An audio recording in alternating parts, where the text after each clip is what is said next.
Terkini pemirsa, Majelis Hakim Pengadilan Negeri Balikpapan menilai pemerintah tidak benar dalam membuat undang-undang.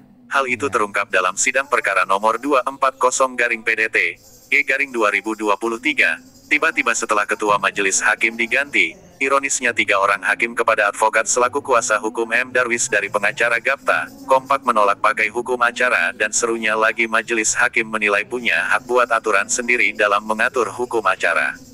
Parahnya lagi Majelis Hakim menilai bahwa putusan Mahkamah Konstitusi yang menjelaskan perihal hukum acara tidak berlaku dan dianggap bukan produk hukum yang wajib untuk dipatuhi. Ini jelas-jelas menganggap negara kita bukan negara hukum.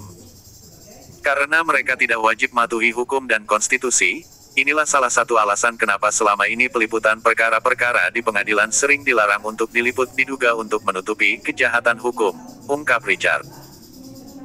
Khususnya kasus perkara pemerasan terhadap M. Darwis oleh oknum aparat hukum yang bekerja sama secara berjamaah. Yang lebih parahnya lagi oknum Hakim Balikpapan sampai perintahkan panitera untuk menangkap orang yang mendokumentasikan aksi kejahatan hukum, pungkas Richard William dari pengacara Gapta.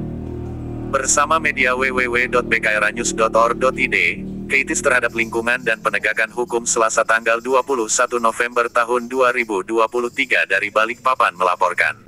Jadi, pahamilah itu, tidak harus kita melakukan penetapan apa itu enggak.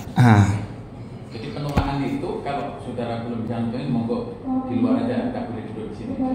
Mohon izin Majelis Hakim, sesuai ketentuan Undang-Undang Advokat nomor 18 tahun 2003 itu ada pengujian materi ya dari tahun 2004 yang mana di situ ketentuan dalam halaman 31 dan 32 bahwa Undang-Undang Advokat tidak boleh dijadikan sarana legalisasi dan legitimasi bahwa yang boleh beracara harus advokat. Itu hal demikian harus diatur di hukum acara. Hukum acara tidak mengatur demikian. Itu putusan MK. Jangan bilang putusan MK itu melanggar hukum. Jangan bilang MK itu tidak benar. Jangan. Saya potong. Silakan Bapak keluar dari ruang sidang ini karena kami akan, kalaupun tertuang apapun yang kami bicarakan di sini itu keberatan kami atas. Mohon maaf. Siapa yang merekam? Saya siapa? Ibu. Ibu silakan keluar. Ya, terima kasih. Pak, tolong pakai sabun. Hapus rekamannya. Pak, tolong pakai.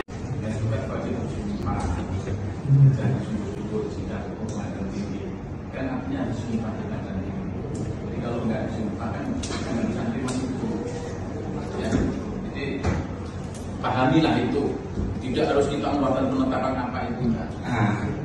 Jadi penolakan itu kalau saudara belum bisa nentuin, monggo di luar aja, nggak boleh duduk di sini. Mohon izin Majelis Hakim, sesuai ketentuan Undang-Undang Advokat nomor 18 tahun 2003 itu ada pengujian materi ya dari tahun 2004 yang mana di situ ketentuan dalam halaman 31 dan 32 bahwa Undang-Undang Advokat tidak boleh dijadikan sarana legalisasi dan legitimasi bahwa yang boleh beracara harus advokat. Itu hal demikian harus diatur di hukum acara. Hukum acara tidak mengatur demikian. Itu putusan MK. Jangan bilang diberi kesempatan bicara dulu, bisa diberi kesempatan bicara. Saya potong. Silakan Bapak keluar dari ruang sidang ini karena kami akan, kalaupun tertuang apapun yang kami bicarakan di sini itu keberatan kami atas. Mohon maaf. Siapa yang merekam? Saya yang merekam, Bu, untuk Ibu. dokumentasi. Ibu silakan keluar. Ya, terima kasih untuk Pak, tolong pakai dokumentasi. sabun. Hapus rekamannya. Terima kasih sudah nonton. Jangan lupa like, subscribe, dan share ya.